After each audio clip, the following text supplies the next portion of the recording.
یرمیہ اور اس کا 30واں باب جو 24 آیات پر مشتمل ہے۔ وہ کلام جو خداوند کی طرف سے یرمیہ پر نازل ہوا۔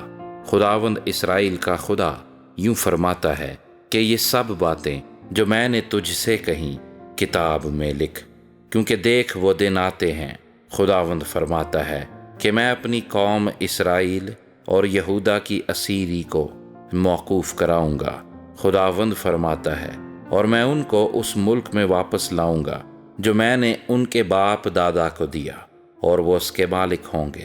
اور وہ باتیں جو خداوند نے اسرائیل اور یہودا کی بابت فرمائیں یہ ہیں کہ خداوند یوں فرماتا ہے کہ ہم نے ہڑبڑی کی آواز سنی، خوف ہے اور سلامتی نہیں۔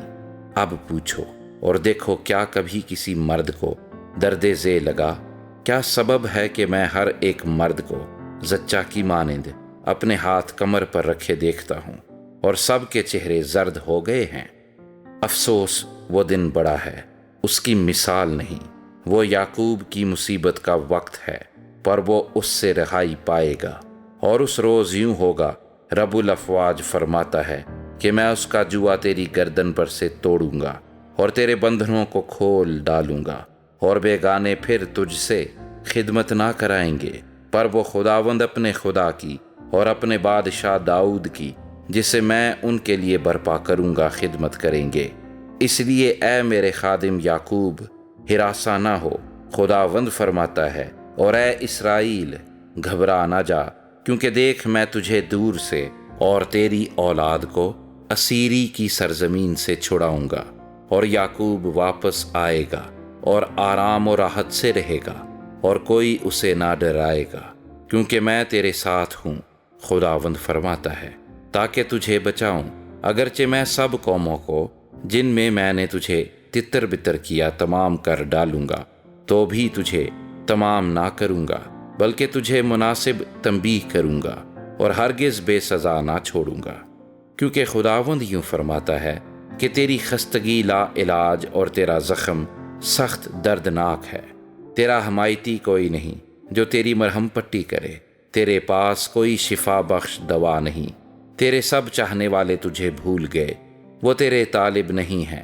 فی الحقیقت میں نے تجھے دشمن کی مانند گھائل کیا اور سنگ دل کی طرح تادیب کی، اس لیے کہ تیری بد کرداری بڑھ گئی اور تیرے گناہ زیادہ ہو گئے۔ تو اپنی خستگی کے سبب سے کیوں چلاتی ہے؟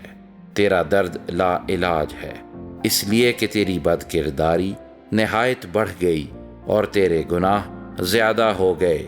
میں نے تجھ سے ایسا کیا، تو بھی وہ سب جو تجھے نگلتے ہیں نگلے جائیں گے، اور تیرے سب دشمن اسیری میں جائیں گے، اور جو تجھے غارت کرتے ہیں خود غارت ہوں گے، اور میں ان سب کو جو تجھے لوٹتے ہیں لٹا دوں گا، کیونکہ میں پھر تجھے تندرستی اور تیرے زخموں سے شفا بخشوں گا، خداوند فرماتا ہے، کیونکہ انہوں نے تیرا نام مردودہ رکھا کہ یہ سیون ہے جسے کوئی نہیں پوچھتا۔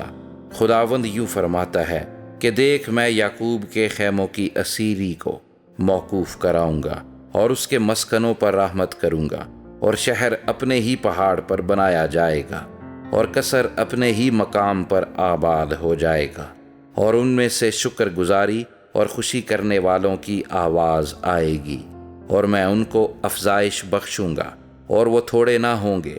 میں ان کو شوکت بخشوں گا اور وہ حقیر نہ ہوں گے، اور ان کی اولاد ایسی ہوگی جیسی پہلے تھی، اور ان کی جماعت میرے حضور میں قائم ہوگی۔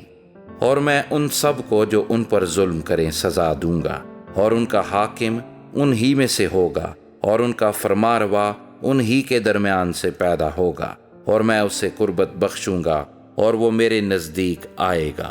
کیونکہ کون ہے جس نے یہ جرت کی ہو کہ میرے پاس آئے، خداوند فرماتا ہے، اور تم میرے لوگ ہوگے اور میں تمہارا خدا ہوں گا۔